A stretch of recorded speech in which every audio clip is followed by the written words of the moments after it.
Mon frère m'a dit de ne pas venir pour Noël, affirmant que je ne ferais que mettre tout le monde mal à l'aise. J'ai donc passé le réveillon de Noël seul dans mon appartement. Je m'appelle Sophia Bennett. J'ai 59 ans. Et le 22 décembre, je me tenais dans ma cuisine à Madison, dans le Wisconsin, le téléphone collé à l'oreille, tandis que mon frère m'expliquait calmement que le réveillon de Noël à la maison familiale était devenu une sorte de soirée de réseautage de haut niveau et que ma présence mettrait probablement tout le monde mal à l'aise. Il l'a dit doucement, presque professionnellement, comme s'il annulait une réunion au lieu de m'exclure de ma propre famille. Je me souviens avoir fixé la photo encadrée sur mon comptoir pendant qu'il parlait. Dedans, j'étais plus jeune, riant, une fleur sur la joue. Tout le monde se pressait autour de moi comme si j'avais encore ma place au centre de cette image. Au moment où l'appel s'est terminé, je ne me sentais plus comme une personne dans ce cadre. Je me sentais comme quelque chose que quelqu'un avait effacé. Je n'ai pas pleuré. Je n'ai pas supplié. J'ai simplement dit, je comprends. Même si je comprenais bien plus qu'il ne le réalisait. Il pensait écarter une sœur aînée qui n'avait plus d'importance. Ce qu'il ne savait pas, c'est que j'avais passé 25 ans à bâtir l'entreprise qu'il utilisait maintenant comme scène. Et j'avais finalement cessé de confondre le sang avec la loyauté. J'ai passé le réveillon de Noël seul dans mon appartement. Puis, juste après minuit, mes parents ont appelé, leur voix tremblante, me demandant ce qu'il y avait aux informations. Avant que je vous dise pourquoi, dites-moi d'abord quelque chose. Quelle heure est-il, où que vous soyez, et d'où regardez-vous? Je me demande toujours jusqu'où une histoire comme celle-ci peut voyager. Quand les gens entendent ce qui s'est passé plus tard, ils supposent toujours que la trahison a commencé par un moment dramatique, une signature, un mensonge, une explosion à table. Ce ne fut pas le cas. Elle a commencé comme les trahisons familiales commencent habituellement. Assez petite pour être ignorée, répétée assez longtemps pour être normalisée. J'ai fondé Finard 25 ans plus tôt avec 2 autres analystes de risque dans un bureau loué au-dessus d'un magasin de meubles fermé du côté et de Madison. Nous construisions une architecture de détection de fraude pour les institutions financières de taille moyenne bien avant que cette expression ne paraisse assez glamour pour que les investisseurs la répètent dans des podcasts. J'ai écrit moi-même les premiers modèles de détection de base, vécu de café de station-service, dormi sous mon bureau 2 fois par semaine et appris très tôt que lorsqu'une femme construit quelque chose à partir de rien, les gens l'admirent jusqu'au moment où ils peuvent imaginer le lui prendre. Mon frère Ryan a rejoint l'entreprise bien plus tard, après l'école de commerce, après les costumes élégants, après avoir appris à sourire de toutes ses dents sans rien dire du tout. Il avait 10 ans de moins que moi, charmant dans les pièces où j'étais direct, rapide avec les gens comme je n'ai jamais cherché à l'être. Au début, j'étais fier de lui. Je pensais qu'il renforcerait ce que j'avais construit. Au lieu de cela, il l'a étudié. Il a appris quels investisseurs répondaient plus à la confiance qu'à la compétence, quels membres du conseil d'administration préféraient une histoire simple à une vérité compliquée. Et quels membres de la famille pouvaient être entraînés à répéter sa version de la réalité s'il la leur servait assez lentement. Le premier véritable avertissement est venu lors d'un week-end en chalet d'hiver à Door County. Il a appelé cela une réinitialisation familiale. Il a dit que nous avions tous besoin de temps loin des téléphones et du bruit de la ville. Mes parents sont venus de Floride, pendant une soirée fragile, tout a presque semblé réel. Du vin près du feu, des jeux de cartes, de vieilles histoires. Le genre de chaleur qui vous fait ignorer les chardes qui glissent dans votre peau. Après le dîner, Ryan s'est approché de moi sur la terrasse alors que la neige soufflait depuis le lac et m'a interrogé sur le moteur de conformité que je développais en silence depuis 2 ans. Reniflement, il a présenté cela comme de l'admiration. Sophia, comment parviens-tu à faire en sorte que le modèle signale les schémas de comportement superposés sans noyer les analystes sous les faux positifs? C'était le genre de question que seule une personne très attentive poserait. J'ai répondu plus que je n'aurais dû. Pas le code source, pas assez pour le reproduire proprement, mais assez pour esquisser l'architecture. Je me souviens avoir vu le reflet de l'écran de son téléphone sur la porte vitrée pendant une demi-seconde avant qu'il ne le mette dans sa poche. À l'époque, je me suis dit que je l'imaginais. Des semaines plus tard, j'ai retrouvé des phrases de cette conversation dans une note de stratégie interne qui portait le nom de mon frère partout et le mien nulle part. Pas identique, pas assez pour une simple accusation, mais assez proche pour que mon estomac se serre. Quand je l'ai confronté, il a souri et a dit que nous étions des penseurs alignés. C'était son tour de passe-passe préféré. Il n'a jamais nié le vol. Il l'a dissous, l'a transformé en chevauchement, en synergie, en vision partagée. Puis il est allé voir mes parents avant moi. Soudain, j'entendais dire que j'étais devenu difficile, territorial, peu disposé à partager, peut-être un peu amer de vieillir dans une industrie jeune. Ma mère m'a demandé pourquoi je ne pouvais pas simplement être heureuse que Ryan soit doué avec les gens. Mon père a dit que j'avais toujours été brillante, mais que je manquais de raffinement. Manquais de raffinement. J'avais construit la machine qu'ils applaudissaient maintenant et, d'une manière ou d'une autre, la conversation familiale était devenue une question de ton. Ce qui a empiré les choses, c'est qu'une partie de moi voulait encore croire que je réagissais de manière excessive. C'est la cruauté de la trahison par la famille. Vos instincts crient bien avant que votre cœur ne veuille témoigner. J'ai donc commencé à tout documenter discrètement, des fils de courriel, des notes de réunion, des journaux de développement horodatés, des captures de dépôt, des mémos vocaux. Après chaque conversation étrange, je rencontrais un avocat spécialisé en propriété intellectuelle à Milwaukee sous prétexte d'une conférence sur la conformité et je passais 4 heures d'affilée à créer la trace écrite que j'aurais dû créer bien plus tôt. Il m'a dit quelque chose dont je me souviens encore mot pour mot, le voleur le plus dangereux est celui qui croit que l'accès équivaut à la propriété. J'ai signé chaque document les mains tremblantes. Non pas parce que je doutais encore de Ryan, mais parce que je détestais ce que l'acceptation de la vérité signifiait. Cela signifiait que mon frère ne voulait pas simplement le succès. Il voulait une version du succès où je deviendrais invisible à l'intérieur de ma propre vie. Et pourtant, parce que les familles nous entraînent à espérer contre toute évidence, je lui ai donné une dernière chance. J'ai accepté d'assister à une réunion de stratégie privée chez Finard et j'ai gardé mes explications à un niveau général. Je ne lui ai jamais donné le cadre propriétaire. Je ne lui ai jamais donné les poids du modèle ou les parcours de formation. Mais j'ai sous-estimé à quel point un opportuniste intelligent peut voler à partir des bords, de la structure et de la confiance seule. Il n'avait pas besoin de l'ensemble. Il n'avait besoin que de suffisamment pour vendre l'illusion que c'était déjà à lui. Si on vous a déjà fait sentir paranoïaque pour avoir protégé ce que vous avez construit, vous connaissez la solitude de cette étape. Vous commencez à vous demander si vous êtes froide, égoïste, peu généreuse. En vérité, vous êtes généralement seul, quelques minutes en avance sur le mensonge. Le moment où j'ai cessé de douter de moi-même est arrivé à Chicago en novembre, bien que je n'étais pas censé être là. Ryan m'a dit que le gala annuel des investisseurs était un événement à huis clos, routinier, rien de stratégique, principalement du réseautage et de la maintenance des donateurs. Je l'aurais peut-être cru s'il n'avait pas eu l'air si satisfait en le disant. Ce soir-là, j'étais dans mon appartement en train de réchauffer une soupe que je voulais à peine quand un ancien collègue m'a envoyé un lien de diffusion en direct sur LinkedIn avec un seul message, « Étais-tu au courant de ça ?» J'ai cliqué et il était là, sur une scène sous un éclairage saphir avec le logo de Finard tournant derrière lui, acceptant un prix d'innovation de l'industrie pour un moteur de conformité prédictive transformationnel qui était indubitablement basé sur le système que j'avais construit. Il n'a pas prononcé mon nom une seule fois. Il a remercié le conseil d'administration, l'équipe consultative, sa femme, même nos parents pour lui avoir appris la résilience. Puis il a fait défiler des diapositives qui m'ont glacé le sang. Pas seulement des concepts généraux cette fois. Il avait mon langage structurel, ma hiérarchie de signalement, ma logique de priorisation, même une métaphore visuelle que j'avais utilisée dans une note privée des mois plus tôt, comparant le risque financier caché à la météo se formant sous la ligne de radar.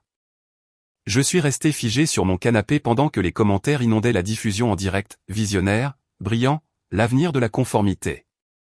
Et puis la caméra s'est tournée vers les tables du banquet où mes parents souriaient comme s'ils l'avaient personnellement façonné. Cette nuit-là, quelque chose en moi s'est durci, non pas en rage. La rage brûle trop fort et trop vite. Ce qui s'est installé en moi, c'est la précision. J'ai d'abord appelé mon avocat. Puis j'ai appelé une journaliste en qui j'avais confiance, une femme à New York que j'avais rencontrée des années auparavant lors d'un panel sur l'éthique réglementaire et le travail invisible dans la technologie. Elle s'appelait Tessa Monroe, et elle avait le genre d'esprit qui ne se laissait pas séduire par le charme. Je lui ai dit que je n'étais pas encore prête à parler officiellement, mais que je voulais qu'elle comprenne ce que j'avais. À la fin de cet appel, elle était devenue très silencieuse. Puis elle a dit, « Sophia, si votre documentation est ce que vous dites qu'elle est, ce n'est pas un différend familial. C'est une histoire de fraude déguisée en costume de famille. » Cette phrase a tout changé pour moi. En même temps, Ryan a intensifié l'isolement à la maison. Thanksgiving approchait et je n'ai rien entendu. Pas d'invitation, pas de programme, pas d'excuses vagues, rien du tout. Le matin de Thanksgiving, j'ai ouvert les médias sociaux et j'ai trouvé un carrousel de photos professionnelles de ma famille réunie dans la maison de lac louée par nos parents en Floride. Du lin assorti, des rires soignés, des bougies, de la vaisselle chère, et Ryan au centre découpant la dinde comme un roi bienveillant. Ma mère avait légendé, reconnaissante pour ceux qui sont là les uns pour les autres. J'ai regardé cette phrase pendant très longtemps. C'est incroyable comme la cruauté devient plus visible quand quelqu'un la décore. Ce même week-end, j'ai pris la vraie décision.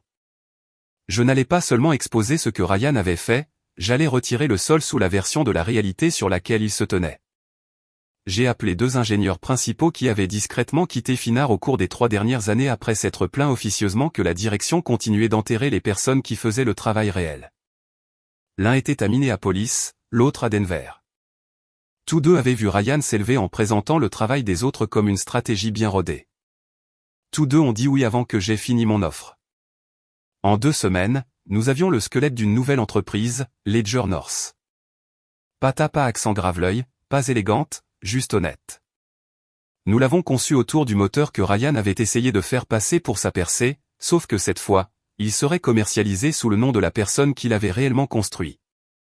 Les gens aiment imaginer la vengeance comme un acte explosif, mais la vengeance la plus efficace est souvent administrative, contrats, journaux, témoins, sauvegarde, date.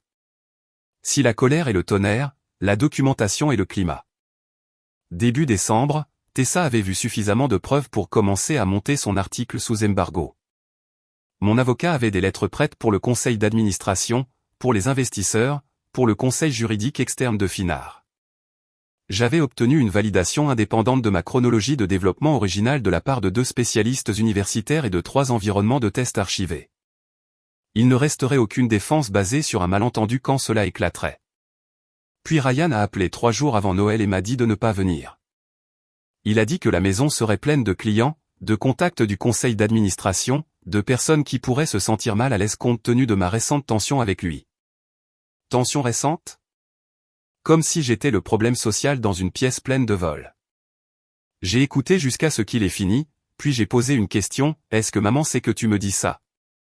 Il a marqué une pause un peu trop longue avant de répondre, nous avons tous convenu que ce serait plus simple. C'est à ce moment-là que j'ai compris quelque chose auquel j'avais résisté pendant des années.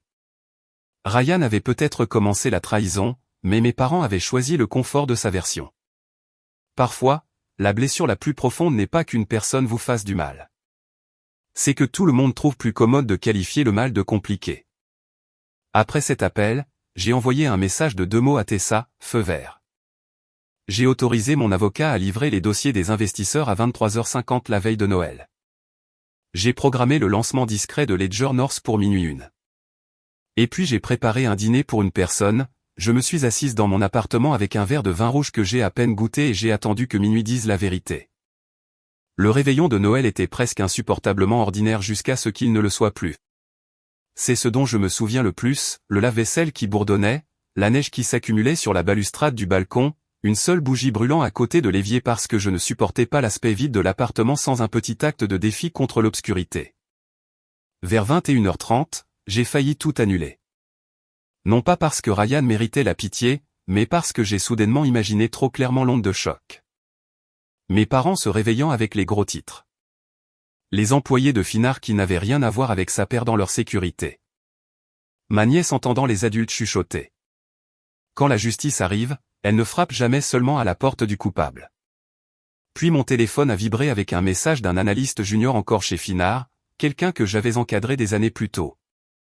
Il avait envoyé une photo de la fête du réveillon de Noël chez mes parents.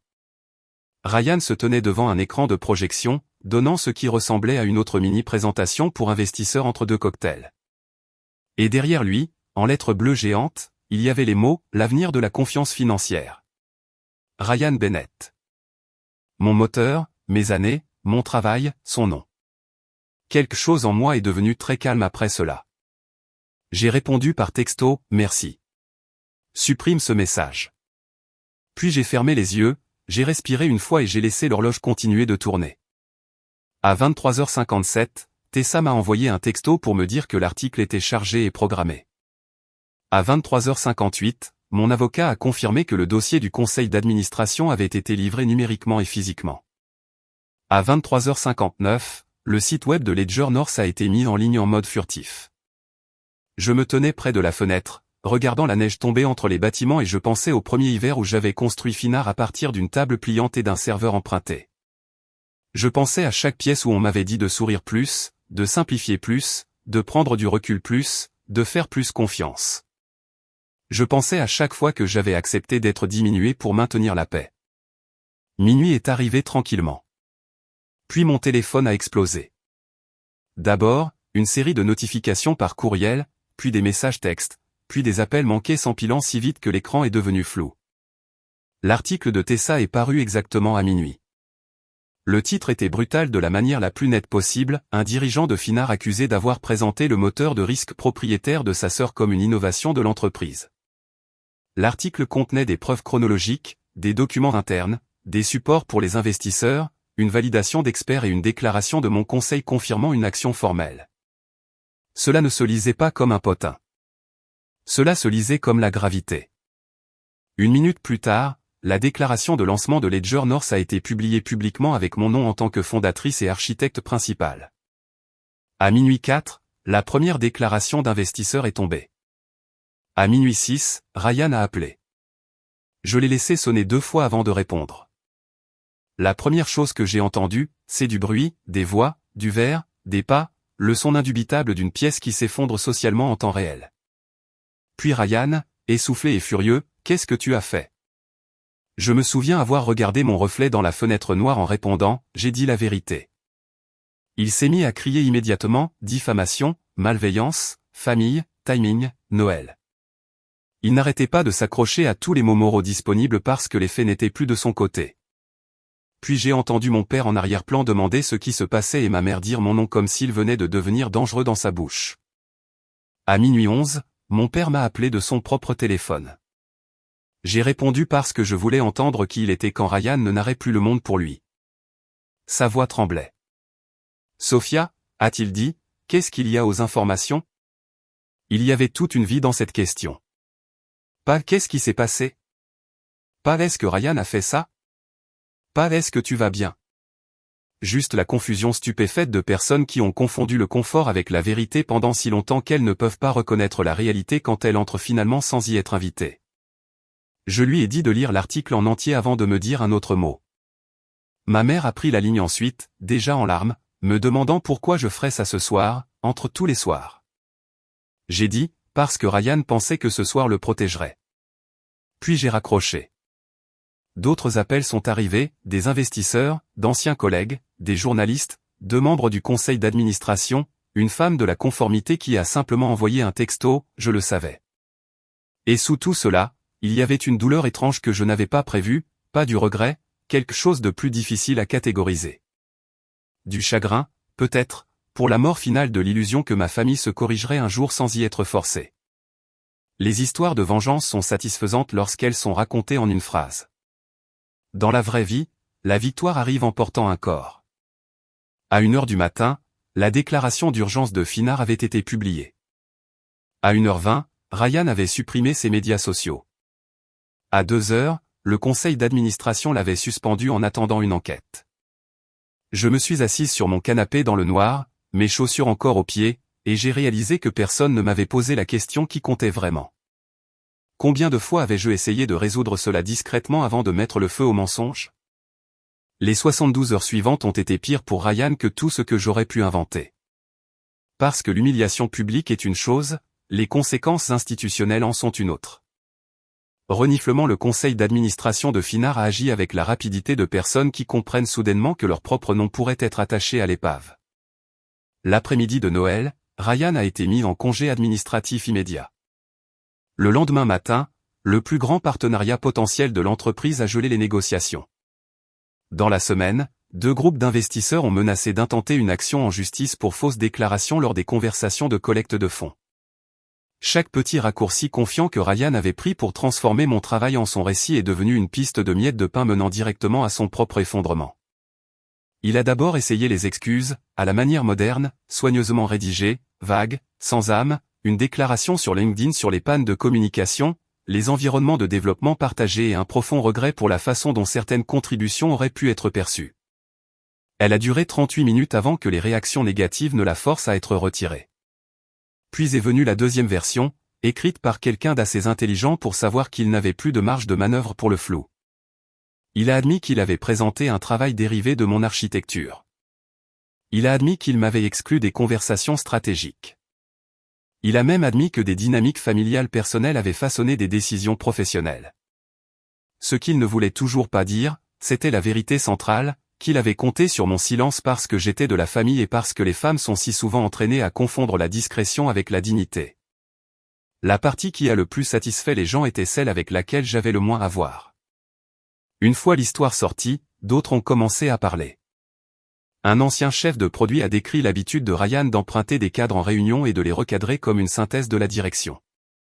Une directrice de la conformité a détaillé comment on demandait régulièrement au personnel féminin d'être plus collaboratif lorsqu'elle contestait l'attribution. Un ingénieur junior a envoyé à Tessa de vieilles captures d'écran de Slack où Ryan me qualifiait d'air fondatrice, brillante mais trop rigide émotionnellement pour l'échelle. Il n'y a rien de plus dangereux pour un fraudeur bien rodé qu'un microphone tendu à des schémas. La semaine du Nouvel An, Ryan n'était plus un dirigeant incompris sous pression.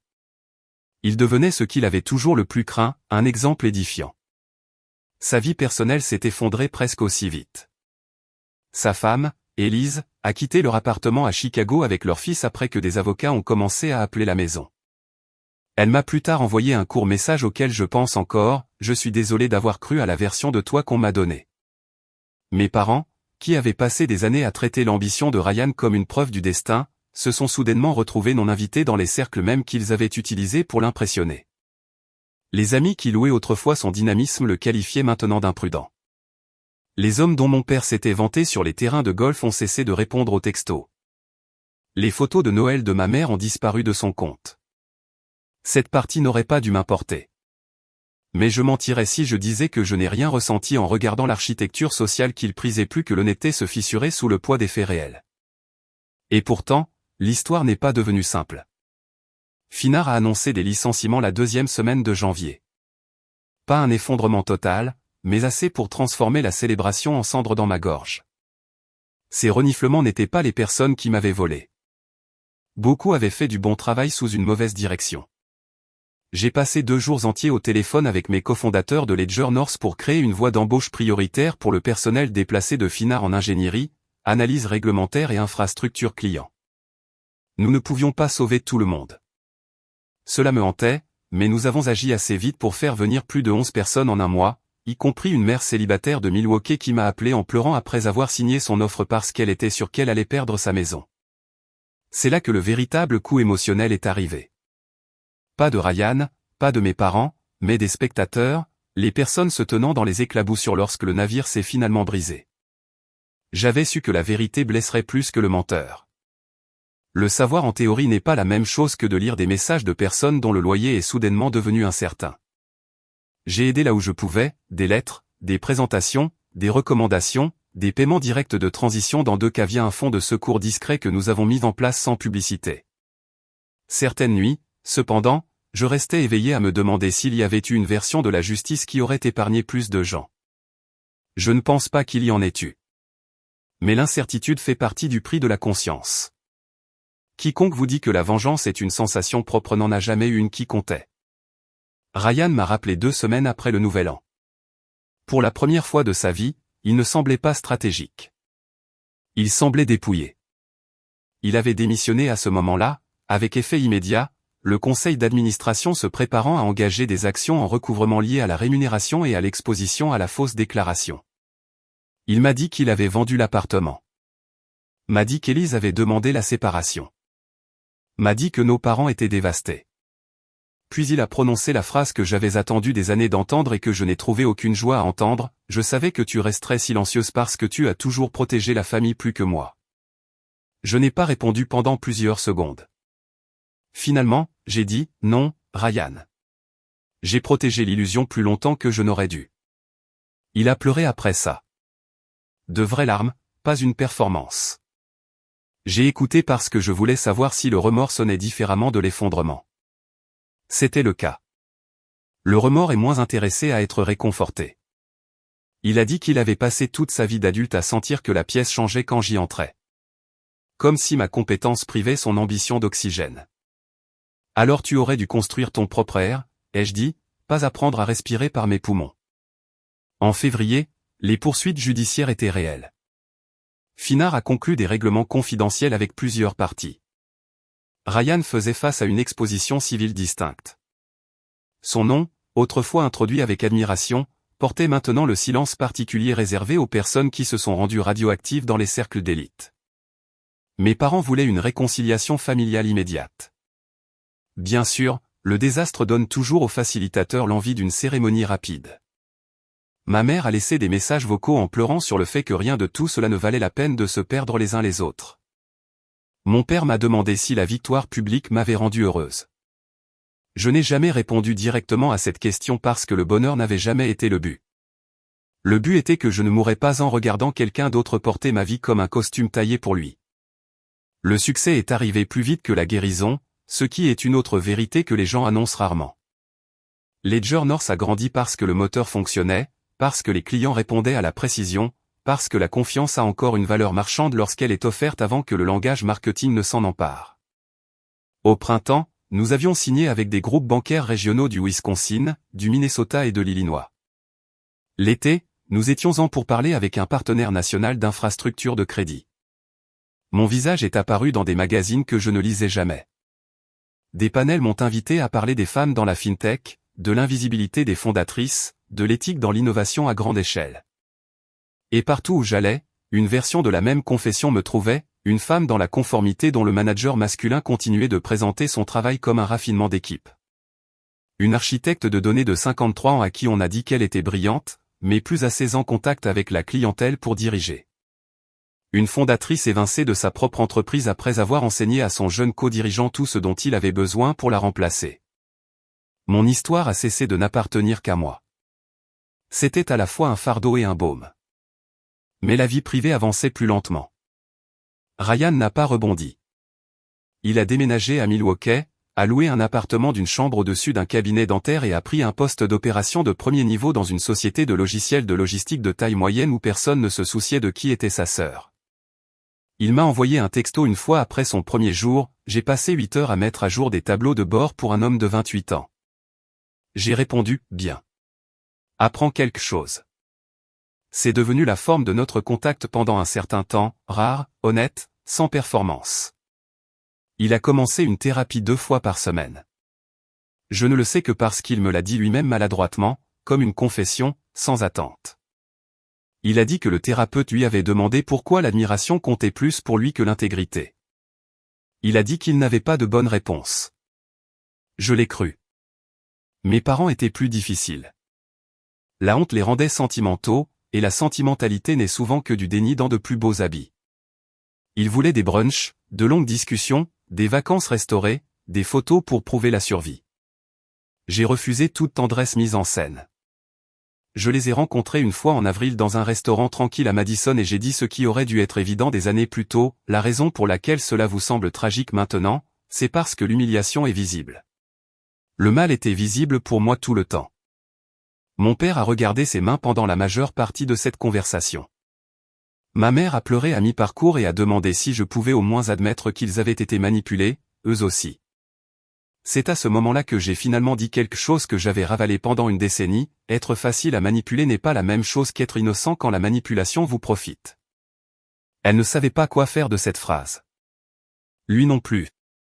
Et pourtant, malgré tout, la vie continuait de superposer de la tendresse dans les espaces que la destruction avait vidés. Ma nièce Emma a retrouvé son chemin vers moi en premier. Elle avait 13 ans à l'époque, assez âgée pour remarquer qu'il disparaissait des histoires de famille et assez intelligente pour se demander pourquoi. Un samedi de juin, j'ai reçu une note manuscrite par la poste. Pas d'adresse de retour, comme des années auparavant quand elle envoyait secrètement des dessins. À l'intérieur, il y avait une page pliée qui disait « Je ne pense pas que tu étais le problème. Tu me manques. Si je t'envoie un texto, est-ce que ça va empirer les choses ?» Je me suis assise à ma table de cuisine avec cette note et j'ai pleuré plus fort que la nuit où l'article a été publié. Non pas parce que cela m'a brisé, mais parce que cela prouvait qu'un fil avait survécu. J'ai envoyé un texto au numéro qu'elle avait glissé en bas. Elle a répondu en 30 secondes. Nous avons commencé lentement, musique, école, livres, observations sarcastiques sur les adultes. Finalement, elle m'a dit que Ryan s'était excusé auprès d'elle aussi.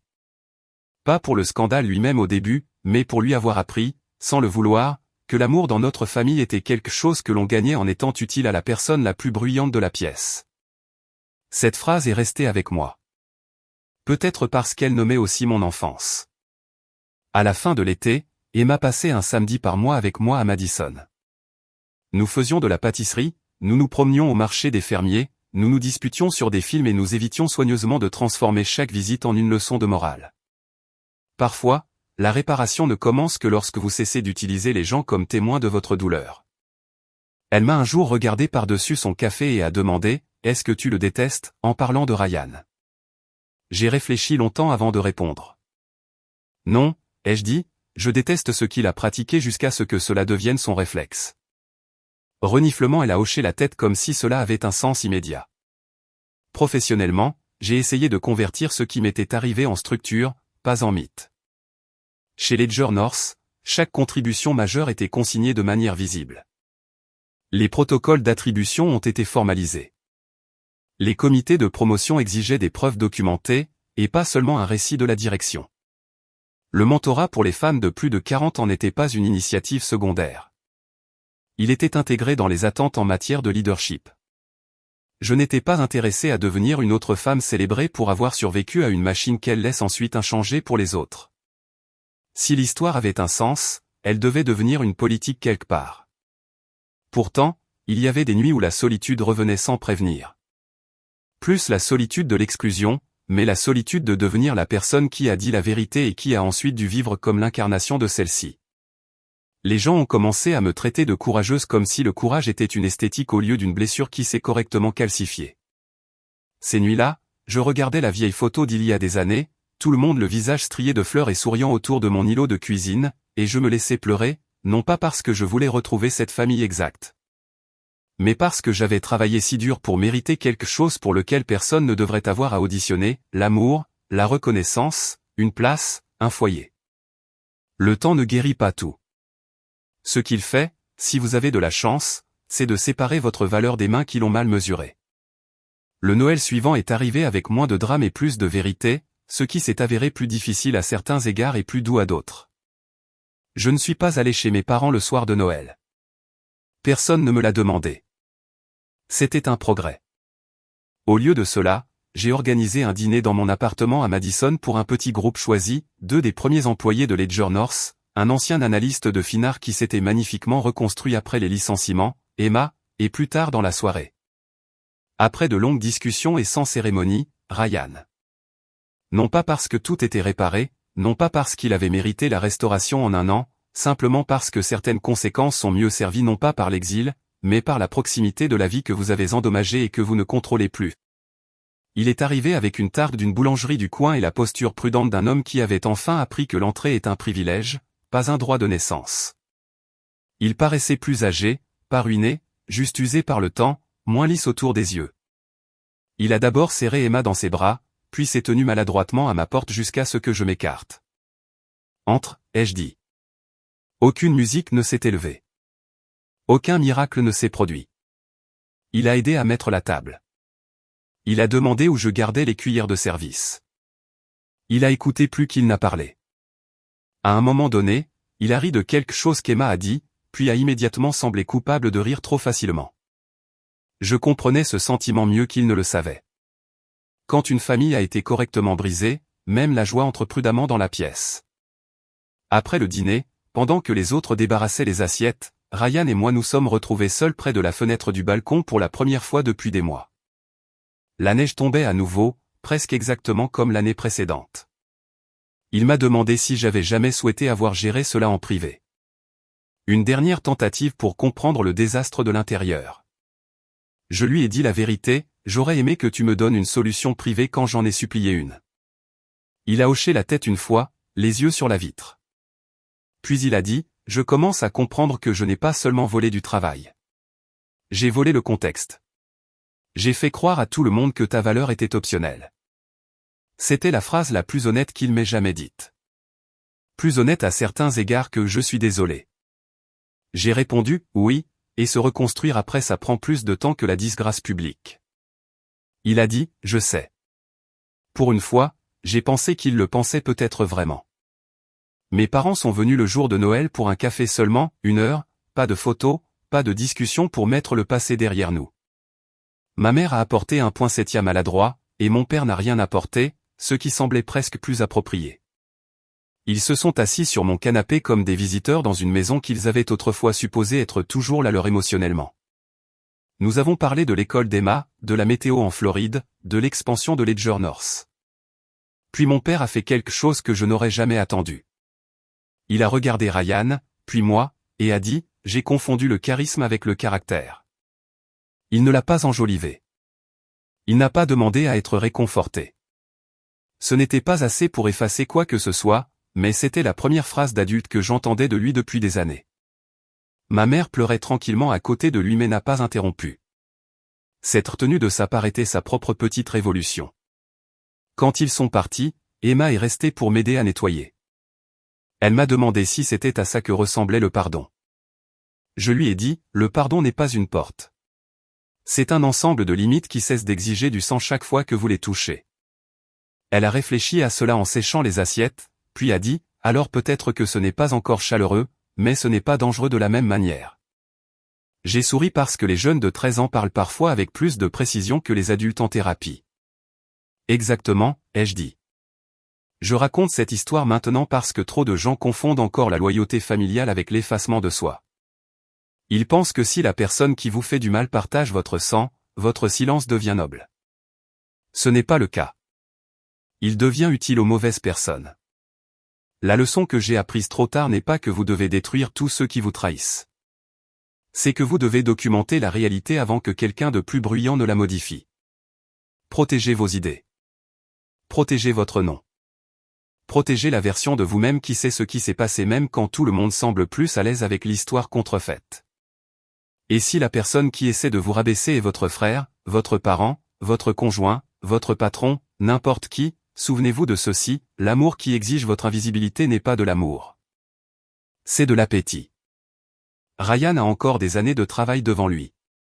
Mes parents portent encore la honte de ce qu'ils ont permis. J'ai encore des matins où je me réveille de vieux rêves et je dois me souvenir que je ne vis plus à l'intérieur de leur version de moi. Mais j'ai aussi une entreprise à mon nom. Une nièce qui m'envoie des mèmes terribles à minuit. Un travail qui empêche d'autres personnes de se faire avaler tout rond. Et une vie qui ne dépend plus d'être accueillie dans des pièces construites sur ma propre disparition. Alors, si on vous a déjà traité comme la personne difficile simplement parce que vous refusez de disparaître, écoutez-moi attentivement. Vous n'êtes pas trop. Vous n'êtes pas amer de vous souvenir. Vous n'êtes pas cruel de tracer une ligne là où quelqu'un d'autre n'arrêtait pas de puiser en vous. Parfois, la chose la plus importante que vous puissiez faire est d'arrêter de protéger les gens des conséquences de ce qu'ils ont choisi de faire en plein jour. Si quelqu'un que vous aimiez a construit son confort sur votre silence et qu'un jour vous avez enfin dit la vérité, regretteriez-vous le feu ou regretteriez-vous d'avoir attendu si longtemps pour craquer l'allumette? Merci d'avoir été là jusqu'à la dernière phrase. Toutes les situations dans cette vidéo sont fictives et créées uniquement à des fins de narration dramatique, de divertissement et de réflexion. Nous espérons que l'histoire vous rappelle que lorsque les gens vous manquent de respect de manière répétée, vous n'avez pas besoin de continuer à prouver votre loyauté. Vous avez le droit de vous choisir avant que ce comportement ne vous épuise complètement.